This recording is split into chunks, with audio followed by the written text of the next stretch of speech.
Hello dear all aspirants, welcome to Lakshya law academy. जैसा कि आप देख सकते हैं, कल मैंने 15 सेकेंड का एक छोटा सा वीडियो शॉर्ट डाला था हाउ टू मेक नोट्स। उस पर बहुत अच्छा रिस्पॉन्स आया, तो मैंने सोचा कि चलिए आप लोगों को इस सीरीज़ को कंटिन्यू करते हैं। डेली एक 3 मिनट का जो है शॉर्ट डाल दिया करूँगी, जिसमें मैं आपको दिखा दूंगी कि कैसे सेक्शंस को आपको लिखना है, उनमें क्या क्या चीज़ें इंपॉर्टेंट है। तो आप भी मेरे साथ चार्ट बना सकते हैं।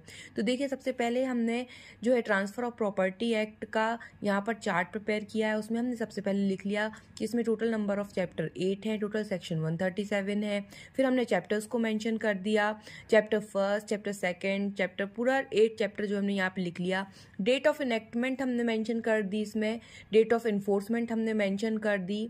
ठीक है, फिर जैसे कि चैप्टर 2 जो है एक इम्पॉर्टेंट चैप्टर है जो सब डिवाइड किया गया है 2 पार्ट्स में, तो उसको भी हमने मेंशन किया कि पार्ट फर्स्ट जो है मूवेबल और इमूवेबल प्रॉपर्टी के ट्रांसफर से रिलेटेड है जो 5 to 37 है, एंड सेकंड इमूवेबल प्रॉपर्टी के ट्रांसफर से जो 38 to 53A है।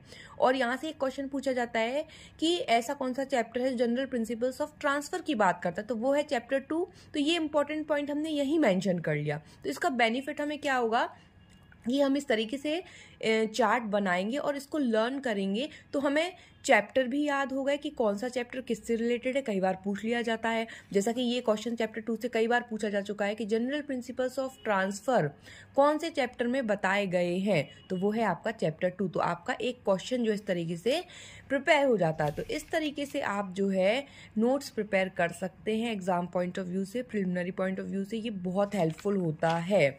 नेक्स्ट, जब हम चैप्टर कंप्लीट कर लेंगे तो हम सेक्शंस मेंशन करेंगे। अब जो सेक्शन इंपॉर्टेंट नहीं है उनकी सिर्फ हम हेडिंग लिख सकते हैं, उनको लर्न कर सकते हैं। ठीक है, सेक्शन बेस्ड क्वेश्चन कई बार पूछे जाते हैं।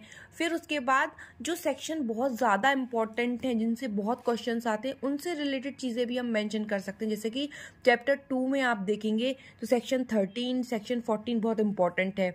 सेक्शन 13 में एक केस लॉ है हार्टवी वर्सेस बिचेल, जिसमें बताया गया था कि डॉक्ट्राइन ऑफ डबल पॉसिबिलिटी जो है वो सेक्शन 13 में बताई गई है। तो ये कई बार पूछते हैं क्वेश्चन एग्जाम में कि डॉक्ट्राइन ऑफ डबल पॉसिबिलिटी कौन सी सेक्शन से रिलेटेड है, सेक्शन 13। किस केस में प्रोपाउंड की गई, हार्टवी वर्सेस मिचेल।